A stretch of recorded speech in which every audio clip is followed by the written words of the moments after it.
యొక్క పరిశుద్ధ నామానికి మహిమ కలుగును గాక. చిన్న ప్రార్థన చేసుకుందాం. పరిశుద్ధుడైన దేవానికి స్తోత్రములు తండ్రి. ఇదిగో నాయన యొక్క ఉదయకాలం నుండి ప్రభా నిన్ను స్తుతించడానికి వచ్చిన బిడ్డలందరినీ కూడా వాక్య ప్రకారం తమ యొక్క జీవితంలో తమ యొక్క స్వభావాలను మార్చుకుని యేసు రాకడకు సిద్ధపడేటువంటి గొప్ప కృప బలమును దయచేయమని యేసునామములో అడుగుచున్నాము తండ్రి, ఆమేన్. కూర్చుందాం. దేవుడు ఈ దినమున మనతో మాట్లాడినట్లుగా మనము ఈ చివరి దినాలలో ఉన్నాం, కడవరి దినాలలో మనం ఉన్నాం గనుక 1 దశలోనికి రాసిన పత్రిక 5వ అధ్యాయం 23వ వచనం మనం చదువుదాం. 1 దశలోనికి రాసిన పత్రిక 5వ అధ్యాయం 23వ వచనం మనం చదువుదాం. సమాధానకర్తయగు దేవుడే మిమ్మలను సంపూర్ణముగా పరిశుద్ధపరచునుగాక. మీ ఆత్మయు జీవమును శరీరమును మన ప్రభు అయిన యేసుక్రీస్తు రాకడయందు నిందారహితముగాను సంపూర్ణముగాను ఉండునట్లు కాపాడబడునుగాక. గమనించండి ప్రియమైన వారలారా, ఏమంటున్నాడు? యేసు ప్రభు రాకడ ఎందు మనం ఎలా కనబడాలంట? నిందారహితముగా. అంటే ఆయన మధ్యాకాశానికి వచ్చినప్పుడు మరి మన దగ్గర ఏ యొక్క దుష్ట స్వభావాలు కనిపించకుండా మనం పరిశుద్ధంగా ఉండాలా అంటాడు. అప్పుడు ఆ రీతిగా ఉన్నటువంటి ఆ బిడ్డనే ఆయన పైకి తీసుకుని పోతాడు అని చెప్తా ఉన్నాడు. అటువంటి కలంకము కలమషము మన దగ్గర ఉన్నట్లయితే మనల్ని పైకి తీసుకొని పోలేడండి. ఒకసారి గమనించండి. ఇప్పుడు మన జీవితంలో మనము కూడా ఒక పెళ్లి కుమార్తె వలె సిద్ధపడి ఆయన యుద్ధకు వచ్చినప్పుడు ఆ పెళ్లి కుమార్తెను పరిచలన చేస్తాడు. ఏ పరిచలన చేస్తాడు? ఈ లోకంలో ప్రతి ఒక్క పెళ్లి కుమార్తెను మనము శరీర రీతిగా చూసినప్పుడు ఆ ఇంటికి పోయి ఆమె మంచిదా చెడ్డదా ఎలాంటిది ఏ కథ అని 10 మందిని విస్తరించుకొని అలాగ చేసినట్లే ఆయన అలాగ ఏం చేయడండి. ఒక్కటి, నీవు కలంకము కలవశము లేకోకుండా ఆయన ఎదుట కనబడాలా అంటాడంతే. అది బాధ్యత ఎవరిది? నీది. దేవునికి స్తోత్రం. గనుక ఈ శ్వాస యొక్క జీవితం అనేది కలంకము లేని జీవితం, కల్మషము లేని జీవితం, మత్సాదాగు లేని జీవితం. ఆ జీవితం నీకు ఈ చివరి దినాల్లో కావాలని దేవుడు కోరుకుంటున్నాం. ఇవన్నీ అవసరం లేదు, ఈ లోకంలో నేను జీవిస్తున్నా, ఇవన్నీ నాకు అవసరమే, ఇవన్నీ ఉండాలా అని నువ్వు అనుకున్నట్లయితే నువ్వు విశ్వాసిగా ఏ రీతిగా మార్చబడతావు? ఒకవేళ విశ్వాసిగా కనబడతావు, విశ్వాసిగా ప్రార్థన చేస్తావు, విశ్వాసిగా ప్రార్థనకు పోతావు, విశ్వాసిగా మరి వాక్యం చెప్తావు, విశ్వాసిగా వాక్యం చదువుతావు, అన్నీ చేస్తావు. కానీ నువ్వు దేవునికి మాత్రం పనికిరావు. ఎందుకు పనికిరావు? గమనించండి. నీలో ఏం లేదు. ఆయన యొక్క స్వభావం అంటే దుష్టత్వం, దుర్మార్గము, అసూయ, పగలు నీలో లేకోకుండా కలంకం లేని యొక్క జీవితం నువ్వు ఎప్పుడైతే చేస్తూ కనబడినవో అప్పుడే ఆయన ఏమంటాడంటే పెళ్లి కుమార్తె అంటాడు. ఆ రీతిగా లేకోకుండా ఇదిగా లేదు ప్రభా, నా ఇష్ట ప్రకారం జీవిస్తా, నా ఇష్ట ప్రకారం ఈ లోకంలో నువ్వు ఉంచినావు కనుక నేను తింటున్నా, తాగుతున్నా, అన్ని విధాలుగా చేస్తున్నా, లాస్ట్కి ఏదో మరి ప్రభా నిన్ను నమ్మినాను కాబట్టి నువ్వు నన్ను అగిగుండం లేకుండా పరలోక రాజ్యంలోనికి వేయి అంటే ఏ రీతిగా ఇస్తాడండి? ఏ రీతిగా పరలోక రాజ్యంలో తీసుకుపోతాడండి? అందుకనే ఆయన అంటున్నాను, పరలోక రాజ్యానికి ఒక అర్హత ఉంది, మరి దేవునికి ఒక అర్హత ఉంది, మనకు కూడా ఆ అర్హత ఉండాలా అంటాడు.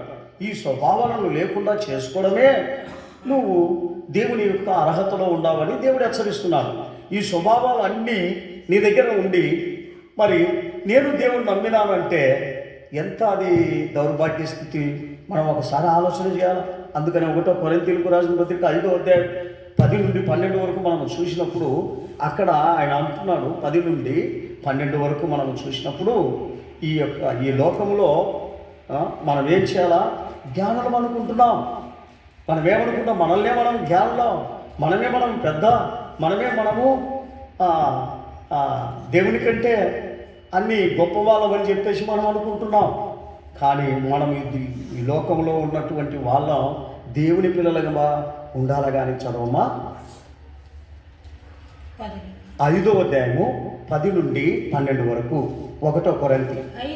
అయితే ఈ లోకపు జారులతోనైనను ఈ లోకపు జారులతోనైనను లోబులతోనైనను దోచుకొని వారితోనైనను విగ్రహారాధికులతోనైనను ఏ మాత్రమును సాంగత్యము చేయవద్దని కాదు. అలాగైతే ఈ లోకములో నుండి వెళ్ళిపోవలసిన వచ్చును కదా. ఇప్పుడైతే ఎవరు సహోదరుడు అనేవాడు ఎవరు చెప్పండి?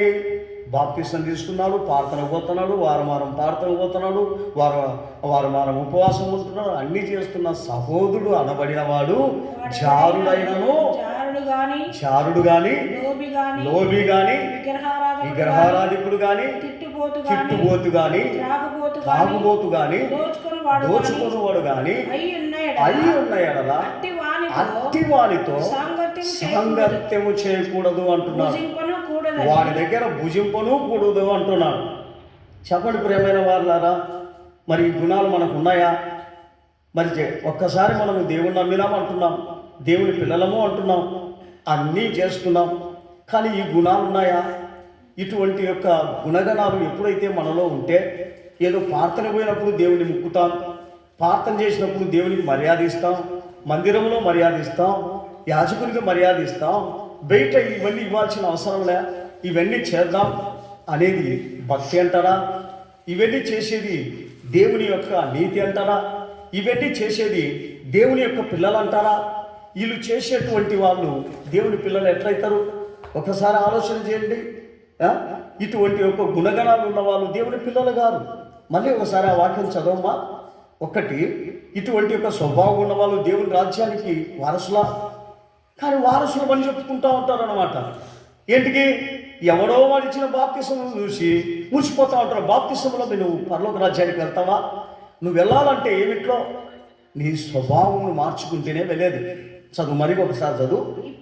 ఇప్పుడైతే సహోదరుడు అనబడిన వాడు ఎవడైనాను జారుడు గాని లోబి గాని విగ్రహారాధికుడు గాని తిట్టుబోతు గాని తాగుడుబోతు గాని దోచుకునేవాడు గాని అయ్యి ఉన్న ఎడల అట్టి వారితో సాంగత్యము చేయకూడదు, భుజింపను కూడదని మీకు రాయించున్నాను. ఎవరితో? అటువంటి నేను దేవుని నమ్మినానని చెప్పి మోసం చేస్తూ దేవుని నమ్మినా అని చెప్పు, విగ్రహారాధన చేస్తూ దేవుని నమ్మినానని చెప్పి మరి తిట్టుతూ తాగుతూ ఉన్న ఎడల నేను దేవుడు పరలోక రాజ్యానికి తీసుకుపోతాడా?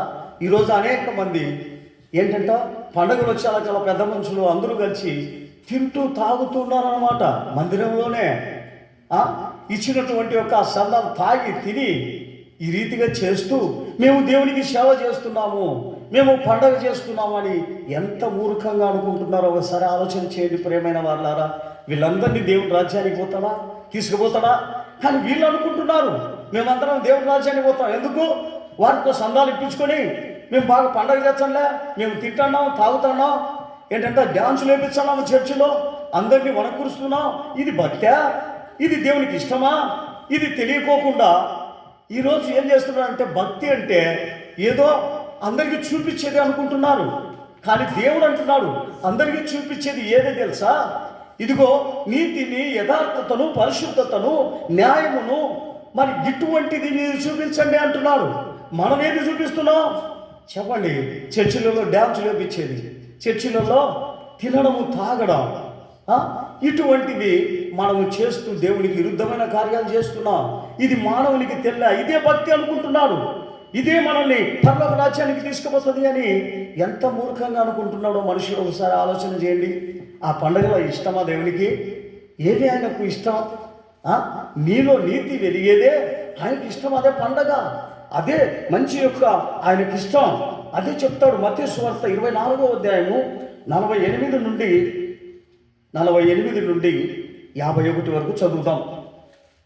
ఇక్కడ ఒక మనుషుడు ఏమనుకుంటున్నాడు ఏంటంటే దేవుడి ఆడ ఉన్నాడు, ఎప్పుడు వస్తాడు, తిందాము, తాగుదాము, సుఖిస్తాము అని ఇతడు దీంట్లో పడిపోయినారన్నమాట.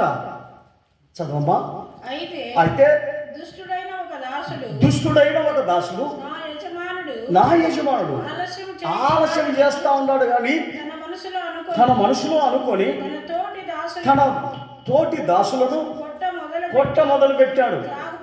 తాగుడుబోతులతో తినుచు త్రాగుచు ఉంటే ఉంటే ఆ దాసుడు కనిపెట్టని దినములోను వాడు వాడు అనుకొనని గడియలోను వాడి యజమానుడు వచ్చి వాని నరికించి వేషధారులతోనూ వానికి పాలు నియమించెను.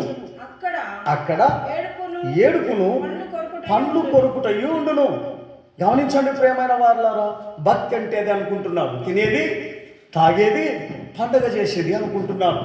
కానీ మనుషులు మారాలని దేవుడు అనుకుంటున్నాడు. దేవుడు అందుకనే 2000 సంవత్సరంలోనికి ఈ లోకంలోనికి వచ్చి ఒక మనిషిని మార్చాలా, మనిషి యొక్క స్వభావం మార్చాలా, మనిషి యొక్క అక్రమమైనటువంటి జీవితాన్ని మార్చాలని యేసుప్రభు ఈ లోకాలకు వచ్చే ఈ జనులు అక్రమమైన పనులు చేస్తూ ఈ లోకంలో భక్తిని అందరికీ చూపిస్తున్నారు. అటువంటి యొక్క భక్తి దగ్గరికి అనేక మంది పోతారు, కానీ నిజమైన భక్తి దగ్గరికి రారండి. అదే లూకాసు వార్త 21వ అధ్యాయము 33 నుండి 36 వరకు చదువుదాం. త్వరగా చదువుదాం. 30 లూకాసు వార్త 21, 33, 36 వరకు చదువుతాం. ఆకాశమును భూమిను గతించును గాని నా మాటలు ఏమాత్రము గతించవు. మీ హృదయములు ఒకవేళ తిండి వలనను మత్తు వలనను ఐకిక విచారం వలనను మందముగా ఉన్నందున ఆ దినము అకస్మాత్తుగా మీ మీదికి ఉరి వచ్చినట్లు రాకుండా మీ విషయమై మీరు జాగ్రత్తగా ఉండుడి. ఆ దినము భూమి అంతటా నివసించు అందరికీ అకస్మాత్తుగా వస్తుంది. కాబట్టి జరగబోవు వీటి నెలను తప్పించుకొని మనిషి కుమారుని ఎదుట నిలవబడుటకు శక్తి గలవారు అగునట్లు ఎల్లప్పుడూ ప్రార్థన చేయొచ్చు, మెలకుగా ఉండుడని చెప్పాను. గమనించండి, ఏం చేయాలంట? మనం ఊరికి ప్రార్థన చేస్తే సరిపోతుందా? నీ స్వభావం మార్చుకోవా? నీ బుద్ధులు మార్చుకోవా? నీ యొక్క ఆశలు, నీ యొక్క ఆశపోతుతనం, నీ యొక్క దుర్మార్గతనం, నీలో ఉన్న కుటిలమైనటువంటి మనసు, నీలో ఉన్న కడుపు మంట, నీలో ఉన్నటువంటి ఆవేశమును మార్చుకోవా? ఇవన్నీ నాకేం అవసరంలే. ఏదో భక్తి చేయమంటే ఆ పండుగకు వచ్చి నేను కొత్త బట్టలు వేసుకునేసి భక్తి చేస్తాను, ఎగురుతా, డ్యాన్స్ చేయమంటే వచ్చాను, ఆడొచ్చి కూర్చుంటాను, పుణ్యం వచ్చదు. ఎక్కడి నుండి వస్తుందండి పుణ్యం? ఇవన్నీ చేసేది అంతా కూడా సైతాను యొక్క క్రియలే కానీ దేవునికి కాదండి. గనుక వీటినెల్లను మీరు తప్పించుకొని మనిషి కుమారుని ఎదుట నిలబడాలంటే వీటినన్నిటినీ విసర్జించాలా అంటాడు. ఏమి నాకు అవసరం లే, మేము తాగుతాము తింటాము, ఏంటంటే పండగ చేస్తాను, ఇది యేసుకే కదా. నీ మూర్ఖత్వమే. లూకాసు వార్త 12వ అధ్యాయము 45 నుండి 48 వరకు. 12:45 నుండి 48 వరకు చదువు. అయితే నా దాసుడు నా యజమానుడు వచ్చుటకు ఆలస్యం చేయుచున్నాడని తన మనసులో అనుకొని దాసులను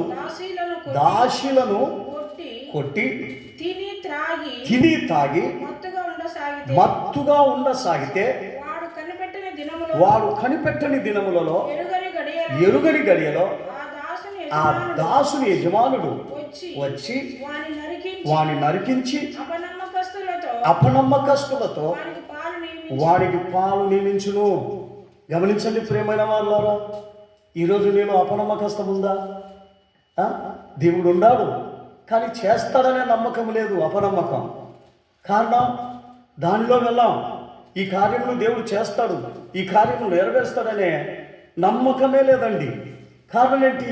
నీ అపనమ్మకం ఎప్పుడైతే ఉంటుందో ఆ కార్యము నీకు నెరవేరదు, ఆ కార్యం జరగదు. ఎందుకు? అపనమ్మకస్తులు ఎక్కడికి పోతారు చెప్పండి చూద్దాం? నరకంలోనికి వెళ్తారు. గనుక నువ్వు కూడా బతికి ఉండగానే అపనమ్మకం ఉంది నీలో, దేవుడి మీద భారం వేసి దేవుడు ఆ కార్యం నెరవేరుస్తాడని చూడడంలే. ఏంటున్నావు? పదే ఏంటున్నావు? అడిగిందే అడుగుతున్నావు కానీ మనసుకు చెప్పుకుంటున్నావు కానీ దానికి పరిగెత్తున్నావు కానీ నేను దేవునికి చెప్పినా, దేవుని మీద నా భారం వేసినా ఆయన నా వాంఛను నెరవేరుస్తాడు, నా కార్యమును నెరవేరుస్తాడు అని దాని ఎదురు చూడలేదండి. మాటి మాటికి అవిశ్వాసం, అపనమ్మకం. అందరినీ అడుగుతూ ఉంటాం, ఇది జరుగుతుందా అని. ఈ అపనమ్మకం ఎప్పుడైతే మన జీవితాలలో ఉంటుందో మనం ఎక్కడున్నాం? ఆ కార్యం జరగదు. అగ్గిగుండంలో ఉన్న వారికి జరుగుతుందా? గమనించండి ప్రియమైన వారులారా, ఇవన్నీ ఆలోచన చేయక, ఈ వాక్యాలన్నీ చదవక, ఏదో దుర్బోధను నమ్ముతూ దుర్బోధను మరి ఏం చేస్తున్నాము? ఏదో ఎవరో వాక్యం చెప్తుంటే ఆ ప్రార్థన పోయి 4 మాటలు వినుకొని వచ్చి మాది ఒక భక్తి, మాది ఒక దేవుని రాజ్యం అని నువ్వు అనుకుంటున్నావు. సరిపోతుందా? ఇక్కడ ఈ వాక్యాలని పరిచయం చేయవా? ఈ వాక్యాల గురించి ఆలోచన చేయవా? ఈ వాక్యాల గురించి యోచన చేయవా? ఇవి నీ కొరకే చెప్తా ఉండేది. నువ్వు ఆ రీతిగా ఉండడానికి నీకు చెప్తున్నాడు. అది అన్నీ అవసరంలే. ఏదో వాళ్ళు చెప్తా ఉన్నారు, ఏంటంటే వాళ్ళ మాటలు వాళ్ళకే సరిపోతాయి. నేనేదో ఊరికి కూర్చొని వస్తాను, నాకు పుణ్యం వస్తుంది. ఎక్కడ వస్తుంది నీకు పుణ్యం? నరకం వస్తుంది. జాగ్రత్త. అదే యోహాను సువార్త 4:35 నుండి 38 వరకు చదువుదాం. యోహాను సువార్త 4వ అధ్యాయము 35 నుండి 38 వరకు త్వరగా చదవాలమ్మా. ఇంకా 4 నెలలైన తర్వాత కోతకాలం వచ్చుచున్నది మీరు చెప్పుదురు కదా, ఇదిగో మీ కనులెత్తి పొలములను చూడుడి, అవి ఇప్పుడే తెల్లబారి కోతకు వచ్చి ఉన్నవని మీతో చెప్పుచున్నాను. ఇత్తువాడును కోయివాడును కూడా సంతోషించున్నట్లు కోయివాడు జీతము పుచ్చుకొని నిత్య జీవార్థమైన ఫలమును సమకూర్చుకొనుచున్నాడు. ఇత్తువాడొకడు కోయివాడు అనే ఒక మాట ఈ విషయములో సత్యమే. మీరు దేనిని గురించి కష్టపడలేదో దానిని కోయుటకు మిమ్మల్ని పంపితిని. ఇతరులు కష్టపడిరి, మీరు వారి కష్టములలో ప్రవేశించుచున్నారని చెప్పాను.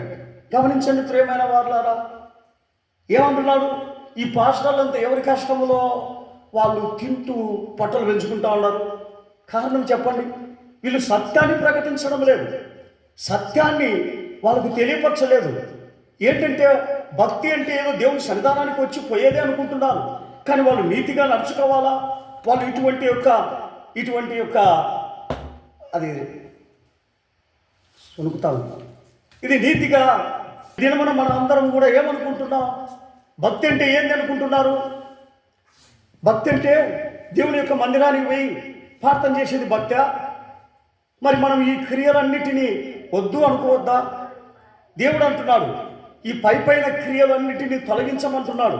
ఈ పైపైనటువంటి యొక్క గుణగణాలను తొలగించి దేవునితో సహవాసం చేయమంటున్నాడు. పైకి భక్తి చూపించేది కాదండి ఆయనకి ఇష్టం. మనలో భక్తి చూపెట్టాలి. మన హృదయంలోనే మనము దేవునికి భక్తి చూపెట్టాలి. ఇది దేవుడు మనల్ని హెచ్చరిస్తూ ఉన్నాడు. అందును బట్టే ఈ చివరి దినాల్లో నువ్వు ఉన్నాం. మరి ఏ రీతిగా ఉన్నాం ఒక్కసారి ఆలోచన చేయండి. ఈయన అంటున్నాడు, ఇదిగో ఈ యొక్క జనులందరూ కూడా నీతిగా లేరు కానీ, యథార్థంగా లేరు కానీ, పరిశుద్ధంగా లేరు కానీ ఊరికే ప్రార్థనలు చేస్తూ ఉన్నారు. ఇదే దేవుని యొక్క చిత్తం అనుకొని వీళ్ళు ఏం చేస్తున్నారు? దానిని చేస్తూ పోతా ఉంటే దేవుడు మమ్మల్ని పరలోక రాజ్యానికి తీసుకొని పోతాడేమో అని మనం అనుకుంటున్నామే. కానీ దేవుడు అంటున్నాడు, నీలో ఆ నీతిని, ఆ నిజాయితీని, ఆ యథార్థతను, ఆ భక్తిని సకల జనులకు కనపరచాలా అంటున్నాడు. ఇవన్నీ నాకేం అవసరం లే. ఏదో భక్తి వాళ్ళు చేస్తూ ఉన్నారు పాస్టర్లు, నేను పోయి ఊరికి కూర్చొని వస్తాను, ఏదో మందిరంలో కూర్చొని పోయి వచ్చే సరిపోతుంది అని నువ్వు అనుకున్నట్లయితే అది నీ మూర్ఖతనమే. కానీ మరి ఏది నీకు సంభవించాలి, అదొక గుడ్డితనం. అందుకనే అని అంటున్నాడు. ప్రకటన గ్రంథము 3వ అధ్యాయము 10-11 మనం చూసినప్పుడు అక్కడ నేను నీతో ఏం చెప్తా ఉన్నాను, అది నువ్వు చేయాలా అంటున్నాడు. అది నేను ఏం చేయను ప్రభా, అవి నాకేమో అవసరం లే. ఇదిగో నాకు భక్తి ఉంది, నాకు ఇదిగో ప్రార్థనకు పోతున్నాను, నన్ను రక్షించు అంటే దేవుడు ఎట్లా రక్షిస్తాడు? నువ్వు చేయవలసిన కార్యాలు చేయాలి కదా. అవి నాకు అవసరం లేదు, నేను కానుకలు ఇస్తున్నా, దశభాగాలు ఇస్తున్నా, నా యొక్క వంతు నేను చేస్తున్నానంటే అది తిని కూర్చున్నవాడు ఎవడో తెలుసా? ఒకసారి ఆలోచన చేయి. ఆ? నిన్ను నిన్ను పరిశుద్ధమైన మార్గంలోనికి తీసుకొని రాకోకుండా అతడు తింటూ కూర్చుంటున్నాడు హాయిగా. నేనేదో 4 మాటలు చెప్పొచ్చినానని. కానీ దేవుడు అంటున్నాడు, ఒక యాజకుడు వారికి హెచ్చరించి వారి యొక్క జీవితాలను సరైనటువంటి యొక్క త్రోవలో హెచ్చరించాలా అంటున్నాడు. ఒకసారి చదవమ్మా, ప్రకటన గ్రంథం 3వ అధ్యాయము 10-11. నీవు నా ఓర్పు విషయమైన వాక్యమును గైకొంటివి గనుక భూనివాసులను శోధించుటకు లోకమంతటి మీదికి రాబో శోధన కాలములో నేను నిన్ను కాపాడెదను. నేను త్వరగా వచ్చుచున్నాను. ఎవడును నీ కిరీటము అపహరింపకుండా నీకు కలిగిన దానిని గట్టిగా పట్టుకొనుము. ఏమంటున్నాడు? నీ కిరీటం అంటే ఏంది? గమనించండి. నీలో ఉన్నటువంటి యొక్క దేవుని యొక్క చిత్తము, దేవుని యొక్క పరిశుద్ధతను సాతానుగాడు ఎత్తుకొని పోకుండా, ఈ లోకపు జనులు ఎత్తుకొని పోకుండా నీ కిరీటము జాగ్రత్తగా భద్రంగా చూసుకోమంటున్నాడు. అవన్నీ నాకు అవసరం లేదు, నేను ఎట్లున్నా కూడా దేవుడు నన్ను పిలుచుకుపోతాడు, ఎట్లున్నా నన్ను కాపాడుతాడు, ఎట్లున్నా నన్ను దేవుడు రాజ్యానికి వెళ్తా అని నువ్వు అనుకున్నట్లయితే ఒకరోజు నన్ను మోసపోతావు. దేవుడు అంటున్నాడు, ఈ హెచ్చరికలందు ఈ భూమి మీద బతికినప్పుడే నీకు ఈ కార్యాలన్నీ ఎవరు చెప్తున్నారు? యాజకులు చెప్తున్నారు. ఎందుకు చెప్తున్నారు? నువ్వు మారాలని, నీ జీవితమును మార్చుకోవాలని, నువ్వు ఏ స్వభావాల్లో ఈ భూమి మీద జీవించాలని, ఏ యొక్క మార్గంలో నువ్వు నడవాలని ఇవన్నీ చెప్పేదానికే ప్రార్థన. ఇవన్నీ ఏమిలా ఊరికే ఏదో నేను క్రైస్తవునని చెప్పేసి ఆదివారం నేను చర్చికి వెళ్ళాలని ఊరికి చర్చికి పోయేసి వస్తే నువ్వు దేవుడు ఒక వర్గమా? నువ్వు కాదే. నీలో ఒక మార్పు రావాలని దేవుడు కోరుకుంటా అంటే ఈ జనాలు ఏం చేస్తున్నారంటే వర్గానికి తిప్పినారు, విప్లవానికి తిప్పినారు. మా జాతి వేరు, వాళ్ళ జాతి వేరు, వీళ్ళ జాతి అంతా ఒకటే, ఒక ఆడమొగ. కానీ వీళ్ళందరూ కూడా దేవుని పిల్లలే. కానీ ఎవరు దీనుడై తన యొక్క వాక్యాన్ని సరిగా అర్థం చేసుకొని వాక్య ప్రకారం జీవించిన వాడే దేవుని బిడ్డ. ఆ వాక్యము అందరి దగ్గరికి వస్తూ ఉంది. అన్యుల దగ్గరికి వస్తుంది, వ్యభిచారి దగ్గరికి వస్తుంది, మోసగాళ్ళ దగ్గరికి వస్తుంది, దొంగల దగ్గరికి వస్తుంది, లోబిదాని వాళ్ళ దగ్గరికి వస్తుంది. అన్ని వారి దగ్గరికి ఈ వాక్యం వస్తుంది. కానీ దాన్ని గ్రహించి విని దాని ప్రకారం నడిచేవాడే దేవుని యొక్క భక్తుడు. దాని ప్రకారం నడచకుండా ఏదో ఊరికి ప్రార్థన పోయేసి వస్తాననేవాడు భక్తుడు కాడు, దేవునికి సంబంధి కాదు. గనుక దీని కొరకు మనం యోచన చేసి అదే ఆ కిరీటం ఎవరిని అపహసించుకోనకుండా చూసుకోమంటున్నాడు. ఏంటి ఆ కిరీటం? ఏంది అది? నీ దగ్గర ఉండాల్సిన గుణగణాలు. దాన్ని నేను పోగొట్టుకోనకుండా, ఈ వాక్యం చెప్పినటువంటి యొక్క వాక్యాన్ని పోగొట్టుకోనకుండా ఈ వాక్యాన్ని హృదయంలో పెట్టుకోమంటున్నాడు. దీన్ని పోగొట్టుకుంటే కిరీటం పోతుంది అంతే. గనుక అటువంటి యాగం చేయడానికే నిన్ను నన్ను దేవుని యొక్క మందిరానికి పిలిచినానండి. ఇంకా ఏదో నామకాస్తంగా నేను ప్రార్థన చేయడానికి నామకాస్తంగా వచ్చి దేవుని యొక్క మందిరంలో కూర్చొని అందరూ పోతున్నారు, నేను పోతా ఉన్నాను, అందరూ కూర్చుంటున్నారు, వాక్యం వింటున్నారు, కానీ నేను వాక్యం వినలేదు, ఏం వినలేదు. ఏదో దేవుని సన్నిధానానికి అందరూ చూసేదానికి నేను భక్తి చేస్తున్నా, అందరూ చేసేదానికి ప్రార్థనకు బైబిల్ తీసుకొని పోతున్నా. ఏం ప్రయోజనం? అది నిన్ను కాపాడుతుందా? గుడ్డితనము బిడ్డ. ఒకసారి ఆలోచన చేయి. వాక్యము నీలో ఉండాలంటున్నాడు. దేవుని యొక్క కట్టడలను, దేవుని యొక్క నిధులను, దేవుని యొక్క కార్యములు నీలో ఉండాలంటున్నాడే కానీ పైకి భక్తి చూస్తూ పైకి అందరికీ బైబిల్ చూపించుకుంటూ అందరికీ నేను ప్రార్థన పోతున్నా నేను చెప్పుకుంటూ వెళ్తా ఉంటే నీకు ఏ ప్రయోజనం ఉండదు. గనుక సమయం ఉండగానే నువ్వు సిద్ధపడు. ఆయన రాబోతా ఉన్నాడు. ఇంకా ఆలస్యమవుతుందని చెప్పి ఒకవేళ నువ్వు ఇంకా లేటుగా నేను రక్షింపబడతలే, లేటుగా నేను ఇంకా నా మనసు మార్చుకుంటాలే అంటే అనుకోనని గడియలో యేసు వస్తాడు. ఆ దినమున భయంకరమైనటువంటి యొక్క శ్రమ నీకు సంభవిస్తుంది. ఆ శ్రమ సంభవించకోకుండా తప్పింపబడాలంటే ఈ వాక్యం నీలో ఉండాలి. దేవుడి వాక్యం దీవించునుగాక. మరి దేవునికి పాట పాడమ్మా. ఎంత పరిశోధనాలు స్థిరముగా నిలిచి కదలకయుండెదం. అగ్నిశోధనాలు పరిశోధనాలు స్థిర స్థిరముగా నిలిచి కదలకయుండెదం. అమూల్య విశ్వాసము కాపాడుకొనుచు, అమూల్య విశ్వాసము కాపాడుకొనుచు, మహిమ ఘనత ఇచ్చునుగా. మరణత ప్రభువు యేసు మహిమలో వచ్చునుగా. మరణత ప్రభువు యేసు మహిమలో వచ్చునుగా. ఉరి వచ్చినట్లు వాదినం వచ్చును, ఐహిక విచారము నిద్రాను విడిచెదం. ఉరి వచ్చినట్లు వాదినం వచ్చును, ఐహిక విచారము నిద్రాను విడిచెదం. కలకము లేని పావురము వలె, కలకము లేని పావురము వలె మోగుచు ఎల్లప్పుడూ ప్రార్థించెదం. మోగుచు ఎల్లప్పుడూ ప్రార్థించెదం. మోగుచు ఎల్లప్పుడూ ప్రార్థించెదం. స్తోత్రం స్తోత్రం హల్లెలూయా, హల్లెలూయా, దయగల హల్లెలూయా. దేవా, స్తోత్రం స్తోత్రం ఇంతవరకు ప్రభు మనతో మాట్లాడిన కృపను బట్టి దేవునికి స్తోత్రం చేస్తాం. స్తోత్రం స్తోత్రం. చిన్న ప్రార్థన చేసుకుందాం. కృపా కనికరము గల దేవా మీకే స్తోత్రం స్తోత్రం స్తోత్రము నాయన. పరిశుద్ధుడా మీకే స్తోత్రము నా తండ్రి. అవును ప్రభా, ఉదయకాలముందునైనా మీకు సన్నిధానముల ప్రభా మీకు నామమును స్తుతించి మహిమపరచడానికి ఇచ్చినట్టు కృపను బట్టి కూడా మీకే స్తోత్రము నాయన. ఇంతవరకు కూడా ఆత్మస్వరూపునిగా మా మధ్యలోనికి వచ్చి ప్రభా మాతో మాట్లాడిన వాక్యాన్ని బట్టి మీకే స్తోత్రమయ్యా. ఆ వాక్యము వెలుగులో ప్రభా మమ్మల్ని మేము నైనా పరిశోధించుకొని పరీక్షించుకునే కృపను కూడా మాకు దయచేసేందుకు స్తోత్రం ప్రభా. అవును నా తండ్రి, సహోదరులను వాడు ఎవడైనా కానీ జారుడు కానీ లోబి కానీ విగ్రహారాధకుడు కానీ తిట్టుపోతు కానీ త్రాగుపోతు కానీ దోచుకుని వాడు కానీ అయినప్పుడు అటు వారితో నువ్వు సాంగత్యం చేయకూడదు, వారితో భుజింపకును కూడదని ప్రభా మీరు సెలవిస్తున్నారు తండ్రి.